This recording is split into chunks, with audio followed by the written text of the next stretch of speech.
पहले रेत माफिया, खनन माफिया, लीसा माफिया होते थे। अब इस सरकार ने भर्ती माफिया और फसल माफिया भी पैदा कर दिए। मैं आप सब लोगों से कहना चाहता हूं, मात्र काम करना है। पहले लड़े थे अंग्रेजों से, अब लड़ना है चोरों से।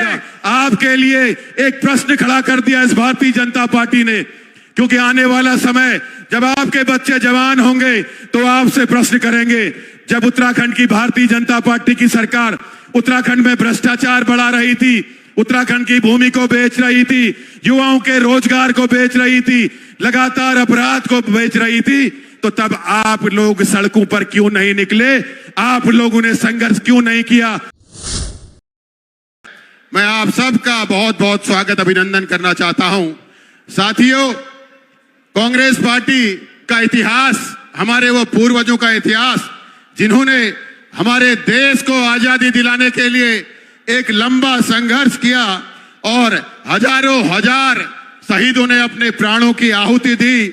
वर्षों तक हमारे नेता जेलों में रहे और एक लंबे संघर्ष के बाद हमारे देश को आजादी मिल पाई। लेकिन आजादी से पहले जब अंग्रेज हमारे देश में आए थे तो ईस्ट इंडिया कंपनी व्यापार करने के लिए हिंदुस्तान में आई थी। आज वही परिस्थितियां पैदा हो गई हैं। भारतीय जनता पार्टी ये व्यापारिक सरकार है। अडानी अंबानी से पूरे देश को आर्थिक गुलामी में इन्होंने बांध दिया है।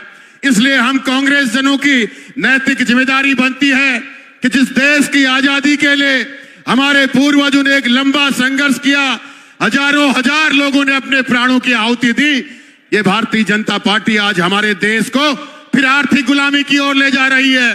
साथियों, मैं कहना चाहता हूं, उत्तराखंड प्रदेश जिस प्रदेश के लोगों को पूरे देश में, पूरे विश्व में ईमानदारी के लिए जाना जाता है, फौज में, सेना में सुरक्षा के लिए जाना जाता है, देवभूमि के लिए जाना जाता है और शिक्षा के लिए जाना जाता है, हमारे पहाड़ के लोग अगर कहीं पर खड़े हैं तो लोग कहते हैं भैया ये उत्तराखंडी है, ये पहाड़ी है, ये ईमानदार है।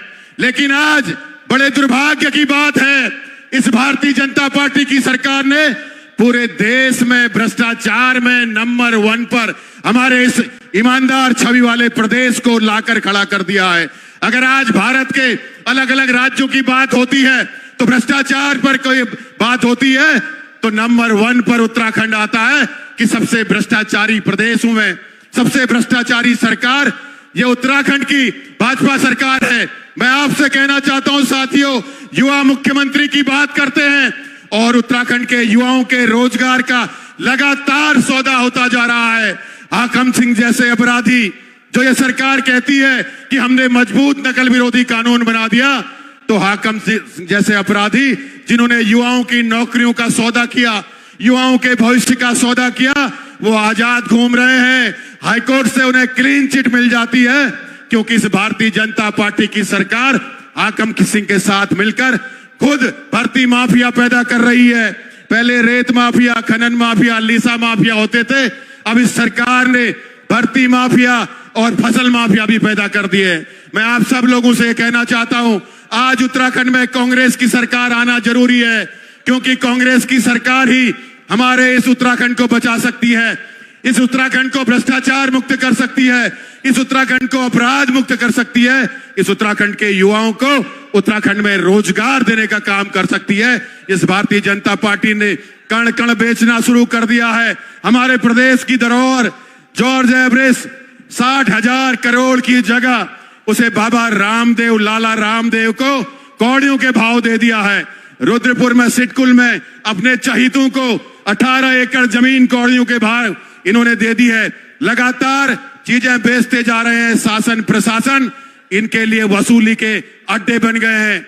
जो शासन प्रशासन के लोग लोगों तक अंतिम छोर तक विकास का काम की बात करते थे, सुविधाएं पहुंचाने का काम करते थे, आज वो शासन प्रशासन के लोग इनके इशारों में हमारे उत्तराखंड के लोगों से वसूली करने में लगे हैं। मैं आप सबसे कहना चाहता हूं, इस उत्तराखंड के सुनहरे भविष्य के लिए और आपके बच्चों के अगली पीढ़ी के लिए हम सबको सड़कों में उतरना पड़ेगा, संघर्ष करना पड़ेगा। आपके लिए एक प्रश्न खड़ा कर दिया इस भारतीय जनता पार्टी ने, क्योंकि आने वाला समय जब आपके बच्चे जवान होंगे तो आपसे प्रश्न करेंगे।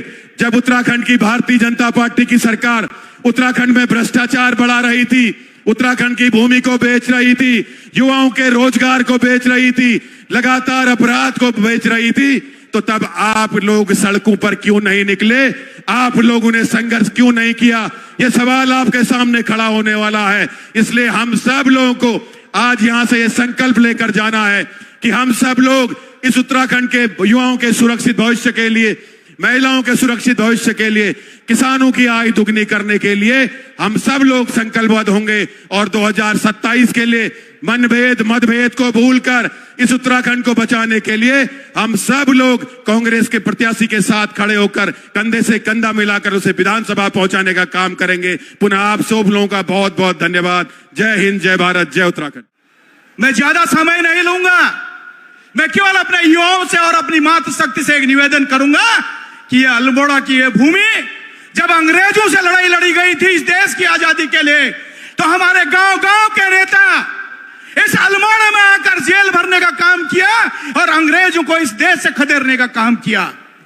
यह कांग्रेस वही पार्टी है जिन्होंने इस देश से अंग्रेजों को खदेड़ा, और आज फिर हमको एक लड़ाई लड़ने की जो है जरूरत पड़ गई। साथियों, आज इस देश में जो देश की आजादी के समय में अंग्रेजों के मुखबिर थे, जिन्होंने हमारे स्वतंत्रता संग्राम सेनानियों को, हमारे देश के जो है स्वतंत्रता संग्राम सेनानियों को अंग्रेजों के मुखबिर बनकर उनको कठोर से कठोर यातना देने का काम किया, उनको जेलों में डालने का काम किया, वो सत्ता में काबिज है। वो भारतीय जनता पार्टी आज देश को बेचने जा रही है, युवाओं के भविष्य को बेचने जा रही है, यहाँ के उद्योग धंधों को बेचने को जा रही है। जो कांग्रेस ने 70 सालों में खड़ा किया था उसको 9 सालों में बेचकर बर्बाद करने जा रही है। तो युवा साथियों, मैं इस मंच से कहना चाहता हूं, इस न्याय के देवता गोलू की भूमि से कहना चाहता हूं, आज हम सबको एक कसम खानी होगी और यहां से एक संकल्प लेके अपने गांव गांव, अपने घर घर जाना होगा कि 2027 में कांग्रेस की सरकार को हमने वापिस लाना होगा। 2027 में जैसे देवभूमि में हम कांग्रेस की सरकार लाएंगे, तब पूरे देश में कांग्रेस की सरकार बनेगी और केंद्र में फिर अच्छे दिनों की सरकार बनेगी। यह मैं आप सबसे कहना चाहता हूं साथियों। और आज हम सबको मन मटाव छोड़कर एकमात्र काम करना है। पहले लड़े थे अंग्रेजों से, अब लड़ना है चोरों से। तो साथियों, अब इन चोरों को, इन भ्रष्टाचारियों को इस उत्तराखंड से भगाना होगा। यही मैं आप सबसे कहना चाहता हूं और आप सबसे निवेदन करता हूं कि 2027 में कांग्रेस की सरकार बनने जा रही है। उत्तराखंड के जनमानस ने यह तय कर लिया, यह मन बना लिया है कि हमने 27 में इस देवभूमि में कांग्रेस की सरकार लानी है। तो हम सब साथियों से मैं कहना चाहता हूं, आज हम यहां से एक कसम लेके जाएं और एक अपने ऊपर जो है हम यह जिम्मेदारी लेके जाएं कि हम घर घर गांव गांव जाकर अपने लोगों को जागरूक करें। अब हमको इनके जो है जातिवाद पे नहीं आना है, इनके बहकावे में नहीं आना है। हमको अब एक काम करना है, अपने इस उत्तराखंड के देवभूमि को बचाना है। जय हिंद, जय भारत, जय उत्तराखंड, जय कांग्रेस पार्टी।